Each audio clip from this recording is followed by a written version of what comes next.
Magandang araw po sa inyong lahat mga kababayan at welcome back dito po sa PNR at ito nga mga ka-review natin. Nakakaawa, Cebu na pabayaan kaya lubog sa baha. PBBM dating gawi, kamot ulo sa bagyo. Ayan mga kababayan, patungkol po riyan ang ating alamin at bibigyan ng reaksyon ngayong araw na ito.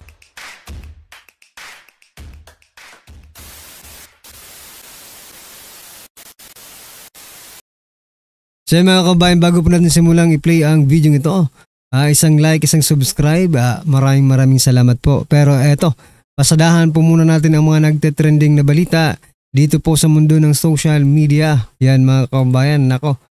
Sa kabila po ng walang tumutulong na mga bansa, no, mga foreign assistance sa ating bansa ngayon, di ba? Kung maaalala niyo po mga kababayan, nung nakaraang yung Yolanda, di ba? Napakarami po nang nagbigay ng ayuda, assistance, financial or mga materials, no? Sa ating bansa. Mula po sa ibang bansa. Pero ngayon, sa panahon po ni President Bongbong Marcos Jr., wala po tayong nababalitaan na foreign assistance coming from our allied countries, friends, no? Wala no? Ito po ang naging pahayag ni Palace Press Officer Claire Castro. Kahapon po ito mga kababayan. Sabi niya po, wala po na call for any foreign assistance dahil sa ngayon po, mayroon po pa tayong pondo para sa ganitong mga klaseng sitwasyon. Nako, niloloko mo ba kami, Castro? Malamang sa malamang ang iisipin po kaya hindi nagpapadala yung mga taga-ibang bansa, no? Ng tulong sa Pilipinas kasi iisipin nila ibubulsan nyo lang yan di ba?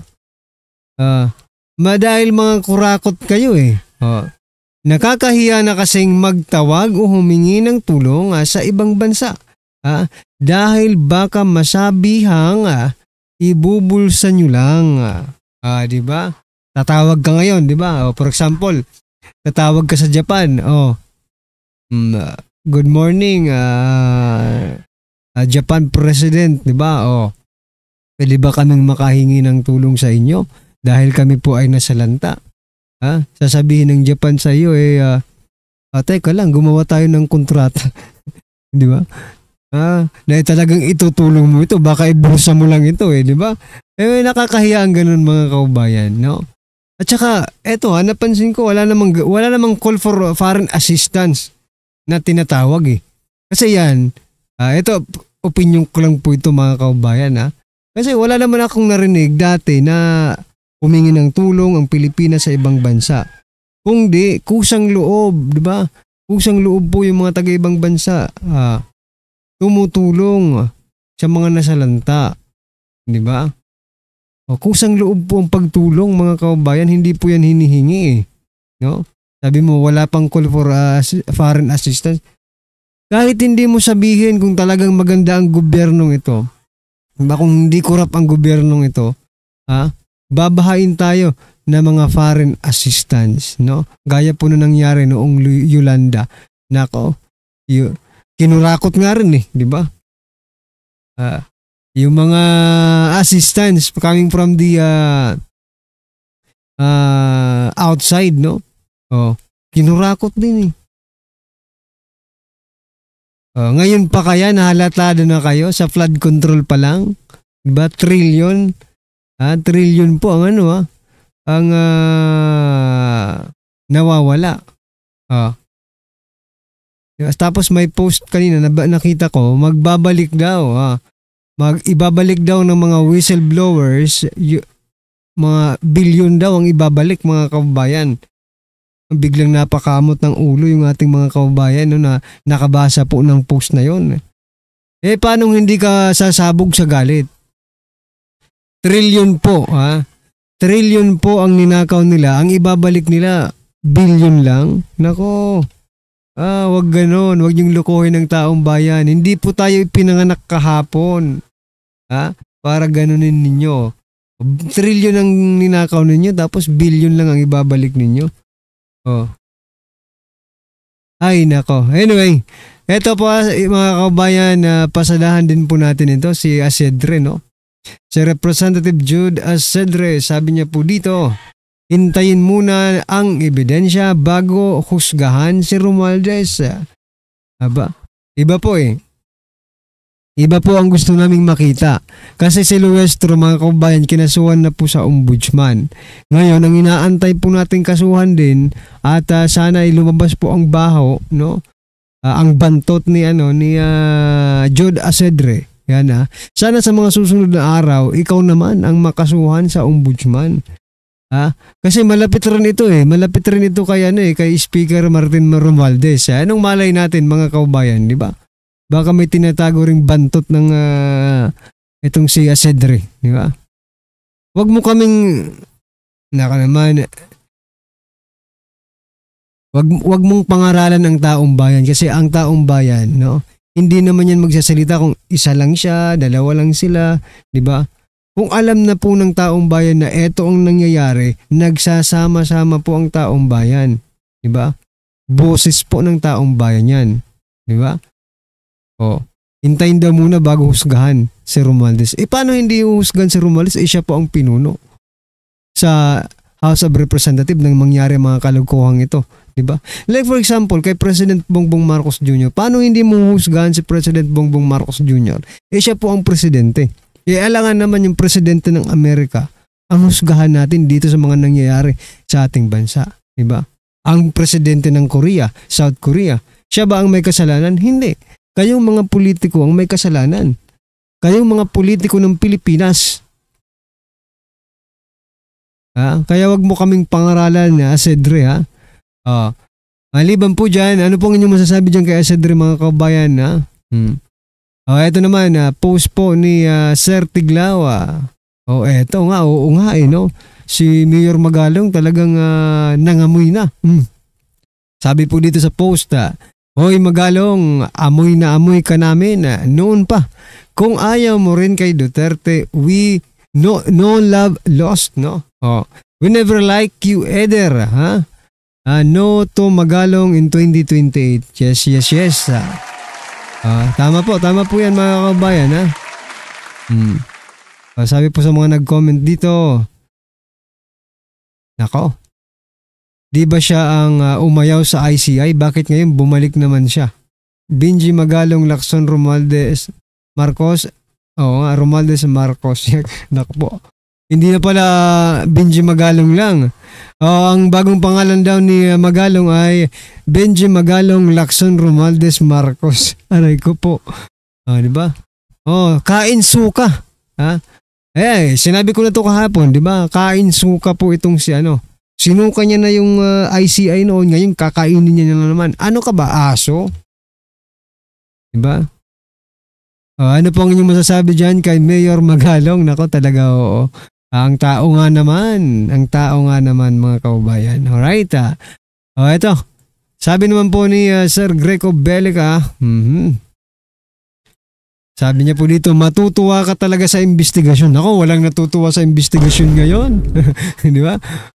Sir, wala pong natutuwa sa investigasyon. Sabi niya po dito, sa Luzon niluto ang korupsyon. Nasa Visayas ngayon ang baha. Pero sa Davao, Mindanao, nag-iimbestiga ang ICI. Anyari. Sabi po dito ni Don de la Santa, walang pinagkaiba sa isang bagay na wala sa dilim pero sa maliwanag na lugar, hinahanap. Ayan Yan po mga komento ng ating mga kababayan. Sir, nasilaw sila sa makapal na pera, sunod-sunuran sa mga bangag. Ayon po yan kay Ju Lad. Ay nako. Ano po, kung kayo po, ano po ang inyong masasabi dito? Sa post na ito, sabi po, sa Luzon niluto ang korupsyon. Do you agree? Oo, syempre.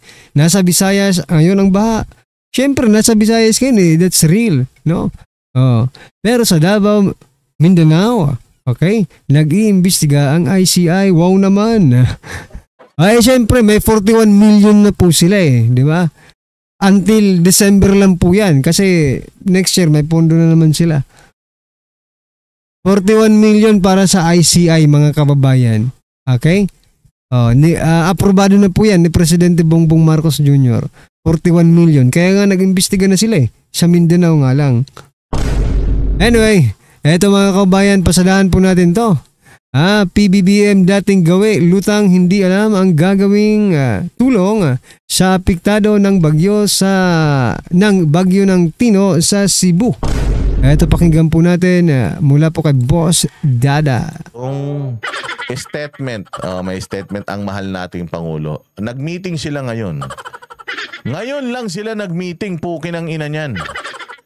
November 6, ngayon lang sila nag-meeting. Kailan pa yung bagyo? 2 araw na nakakalipas, November 4. November 4 pa yung bagyo tumama sa Pilipinas. Ngayon lang nagmi-meeting tong mga ulol na ito. Tapos, ano ang kanilang napagmitingan? Panoorin natin. Morning. Tangina niya. Ngayon lang sila nag-meeting. Tapos, ang napagmitingan nila, magdeklara ng State of National Calamity.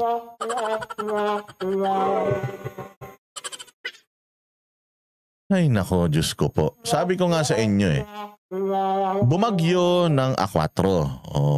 Naglandfall ng A4 yung bagyo. Nanalasa yan isang buong maghapon magdamag hanggang A5. Nung A5, nakita na natin yung epekto. Nung A5, humupa na yung baha. Nung A5, nakita na natin patong-patong na yung mga sasakyan, may mga bangkay na, patay na yung mga hayop, warak-warak na yung mga bahay.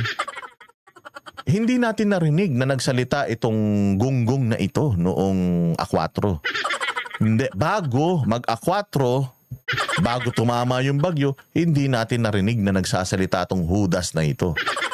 Ngayon, 2 days after, marami nang namatay, marami nang nawasak, naisipan na nila mag-meeting. Meeting tayo, meeting. Tapos, nung nag-meeting sila, ito lang ang napag-usapan nila. Magdeklara tayo ng State of National Calamity. Okay lang ina nyo. Anong magagawa niyan? Pag nagdeklara ka ng State of National Calamity, may babalik na yung mga buhay? Siyempre, hindi po may babalik ang mga buhay, pero may pagkakakartahan dyan, di ba? Pag magdeklara ka po ng State of Calamity, it involves money, di ba? Diyan sila magaling sa mga kwarta-kwarta, di ba?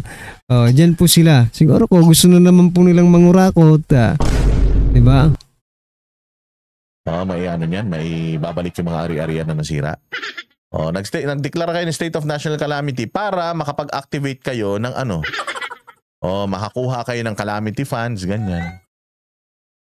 Siguro magsitawagan kayo, tatawag kayo dun sa mga kaibigan nyo sa ibang bansa, ganyan. Nabagyo kami, bagyo na naman kami, hingi pera. Ganyan na naman ang gagawin nila. Kasi, tinan mo, may plano ang Pangulo. Meron siyang matibay na konkreto na gagawin na. Panoorin nyo. Tapos lang ng briefing ng ating NDRMC tungkol unang-una sa response natin sa Typhoon Tino. Mabigat talaga ang pagkatama sa Cebu. Actually, Region 6, 7, 8. Tumingin na naman sa langit. Region 6, 7, 8. Di siya sigurado kasi kung sigurado ka, hindi ka na mag-iisip. Alam mo na yung sasabihin mo Matindi ang epekto ng bagyo sa atin. Hindi lang actually Cebu ang tinamaan ng Region 6, 7, 8, 9, 10, 11, 12. Tinamaan yung mga regions na yan. Ngayon, nakita natin, matindi talaga. The fact na handang-handa pa tayo nung lagay na yan. Kasi alam po ba ninyo na bago tumama ang bagyo, nandiyan na po tayo 2 days before, nandiyan na tayo. Pinadala natin yung Philippine Air Force para dalhin yung mga typhoon missiles. Akala ko ba may typhoon missile Amerika dito? Sa Pilipinas. Di ba meron silang ganon, yung pinapapasok dito sa Pilipinas. Tapos sabi nila, yan, typhoon missiles yan. Pang pasabog sa mga bagyo. Pukin ang ina nyo, nasa na yan? Yung mga typhoon missiles na yan. Tapos di ba sinabi nyo yung EDCA sites? Yung EDCA sites, di ba, dapat tumutulong yan sa disaster relief. Putang ina nyo, wala kami nakikita mga Amerikano. Hindi namin nakikita yung mga kaibigan nyo ng mga kano na tumutulong sa atin ngayon sa panahon ng dilubyo. Di ba? Nandiyan na tayo. Katuwang natin ang Armed Forces of the America. Nandiyan na tayo 3 days before. Yung mga tatamaan, niready na natin sila o pinalikas na natin sila. Yung mga importanteng mga ari-arian nila, inano na natin, pinakuha na natin. Lalong-lalo na yung mga nasa tabi ng ilog, tsaka nasa mga paanan ng bundok, inano na natin yan. Inilikas na natin yan kasama ng kanilang mga mahal sa buhay. Mga ari-arian, nilagay na natin sila dito sa lugar na ito na alam natin na mataas na mataas na bahagi nitong probinsya. Nilagay na muna natin sila dyan para at least safe sila. Kasi yung mga ari-arian, yung mga tahanan nila, hindi naman natin yan mabubuhat. So, yun na lang mga mga importanteng bagay kasi mas importante ang buhay kaysa sa mga gamit. So, pwersahan na nilipat na natin sila, nilikas na natin sila at may mga yung mga kababae, yung mga may iwan nila mga ari-arian doon, may mga nagbabantay naman doon ng mga otoridad. Andiyan ang mga pulis, ang mga kasundaluhan, nagbabantay ng diyan kasi baka maging makitang opportunity, pasukin yung mga bahay na yan eh. O sa nagbabantay tayo dyan. Basta importante yung mga residente natin na ilipat na natin ganito ganyan. Tapos, yung DSWD natin dito sa Cebu, bago pa man tumama itong bagyo na ito, na ay ready na natin yung mga relief goods. Na ready na natin lahat ng mga kumot, ganito, ganyan, pagkain para sa 5 araw. Talagang hindi natin mapipigilan yung bagyo na yan. Hindi natin mapipigilan yung papasok na bagyo. Kaya prevention na lang ang ginawa natin because prevention is better than cure. Hindi ba ganun? Pero kita mo ito, 2 days after yung bagyo, hindi sila nagbigay ng impormasyon. Nagbigay lang sila kung gaano kalakas itong bagyo na ito. Pero wala silang ginawa. 2 days after, nag-usap-usap sila. Tapos, ang ginawa lang nila, magdeklara ng national calamity. Utangin na Bongbong, wala ka talagang alam. Kasampu ng lahat ng mga kasama mo dyan. Tinitingnan nyo muna kung papaanong magiging epekto and then kapag kung ano yung epekto, you will act according to kung ano yung naging epekto. Dapat kapag sinabing paghahanda, ibig sabihin bago pa dumating yung problema, inaantay mo na. At kung sakali man na tumama yan sa atin, manalasa yan, hindi ganun kalaki yung devastation. Wala. Importante dyan, sa totoo lang, yung mga nasirang mga bahay na yan. Yung mga nasirang mga bahay na yan, wala yan eh. Pero yung dami ng namatay, mantakin mo, parang nakita ko nung nakaraan sa social media, 111 total yung namatay. Imagine, buhay ka tapos namatay yung mga taxpayers mo, namatay yung mga dapat na pinoprotektahan mo, tapos ikaw tuyong-tuyo kang hudas ka. Walang hiya Umabot sa Negros Island region because of the scope of shall we say problem areas that has been hit by Tino and will be hit by Uwan. There was a proposal from the NDRMC which I approved that we will declare a national calamity. Because ilang regions na yan, there will be almost 10 regions, 10-12 regions that will be affected. So, pagka ganun ang... So yun, nag-meeting sila. So yan mga kabayan, ano po ang inyong opinion, reaksyon patungkol po sa video ito, i-comment nyo na lang po sa baba. Maraming salamat po. Please don't forget to like the video. Maraming salamat po.